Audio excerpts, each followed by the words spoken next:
Another episode of the Art Bros, brought to you by me, Mike. Fancy Dave is with us. Hey. And our boy Patrick. Hi. Or as I like to call him, P-Boy Supreme. P-Boy Supreme. It wasn't Cobra anymore? No, it's not Cobra anymore. It's P-Boy Supreme. I have so many aliases across the state. You're just like a spy, bro. It's like the man with 1,000 faces. Yes, exactly. And on this episode, we'll be talking about this fabulous painting in front of you by Paul Cézanne. And this painting is called Still Life with Curtains. Now, you look at this thing, and you're like, what the hell? What is the big deal? Right, guys?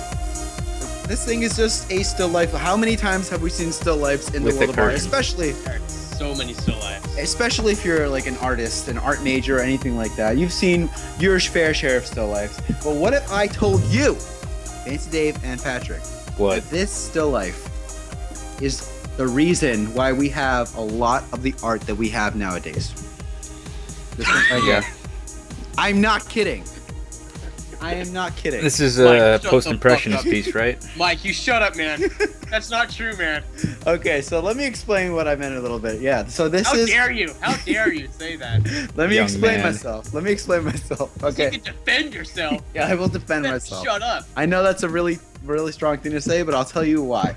This painting is a post-impressionist painting. Yes, Fancy Dave, made after the Impressionist era. So the art world's already on its like whatever you want to say. It's already been turned upside down with the Impressionists coming in and not focusing on subject matter.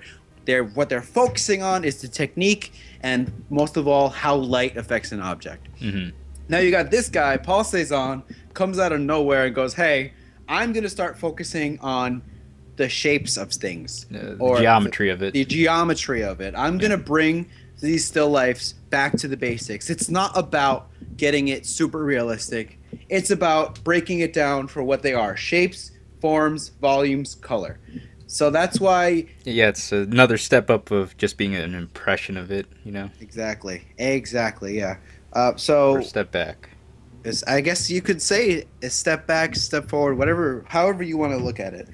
So that's what we really have here in Paul Cézanne's work. Is he was one of the radicals, I want to say, that was kind of, let's say, not really accepted in the art world at the time, but what he did for the art world is something that we share today, you know, something that we still look at today and be like, man, this guy really broke the rules. It's really hard to see that he broke the rules because it's, you know, it's just a still life. For us, it meshes with everything else in the past, right?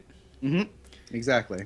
And we've seen still lifes better than this, especially before this time. But when you look at this, you have to focus on how the forms play with each other, how the volume and the color just sort of all works together.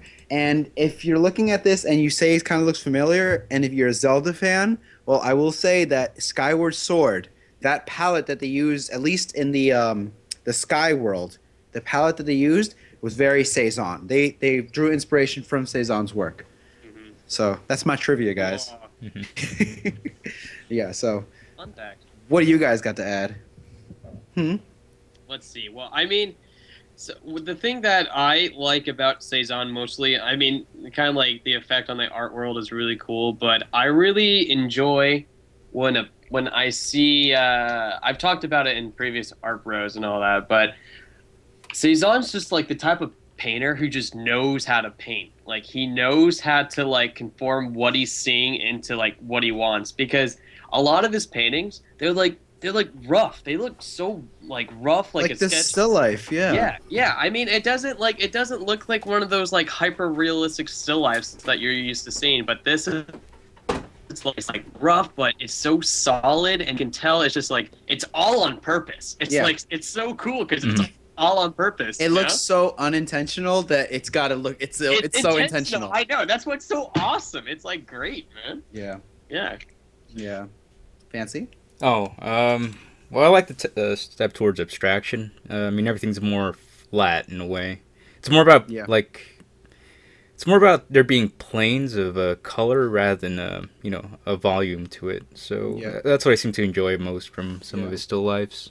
Yeah, I feel like in the late in the late 1800s, early 1900s, art had reached a point where it was like, okay, we've done as much as we can do when it comes to representing something. Mm-hmm. To the point where you have artists that are so good at superrealism that now we have an artist here that's like, what's the next step? What can we do now that we're really good at making things look exactly like they look? And the photography's being slowly perfected as... That's true, yeah. Like, photography's coming on the scene, and it's like, why the hell do we need painters to paint things that look exactly the way they should when we can just take a picture of it? Mm-hmm. You know? So now it's a really big crisis for painting, and the answer is people like Cézanne who come in and are like, well, instead of making it look realistic, let's focus on the colors. Let's focus on the shapes. You know, it's a true expression of how much power the artistic license can have. You know? Yeah, so true. That's so true because of stuff like this, we had artists that are famous like Picasso look back on this stuff. This is the stuff that Picasso studied and grew up. Well, not studied. I should say like he saw this kind of stuff and it inspired his cubism. Mm-hmm. You know? Like a bunch of different abstract movements came out of somebody just being like, let's stop being realistic. Let's start focusing on other important things: color, form, volume, stuff like that. In some ways, it's the things that photography at that time couldn't capture, really. True that. Yeah. True that. You know. Yeah. So the photography, like, yo, bro, like, fuck out of here with your photography, man. Look at this color. Bitch. Man. Bitch. Dude, is that how they talk? Yeah, that's exactly how they talked in France. Back in the Cézanne, like, I'm sure he threw down, you know? He was a badass. Like, big time. He was a pretty big badass. Like, so, guys, what's your final thoughts on this thing? It's good. You go first, Dave. There you go. It's good. It's good. It's good. Tight. Tight, Pat. I didn't.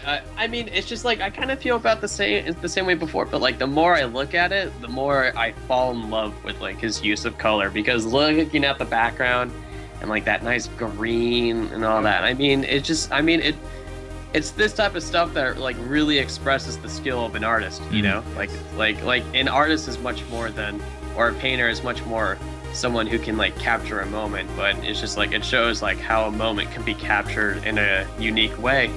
And, it's just like all these simple shapes, colors, rough style. I mean, it's just like, it's something that stands out, you know? Yeah. Respect, bro. Respect, dude. Respect. So, to Cézanne, respect. Thanks for doing what you did. Rest in peace. Rest in peace. Rest in pieces. This has been Art Bros. So we will see you guys next time. Don't forget to subscribe to this channel. Don't forget to like us on Facebook for more episodes. And we'll see you next time. So, Art Bros. Peace. Later. Bye.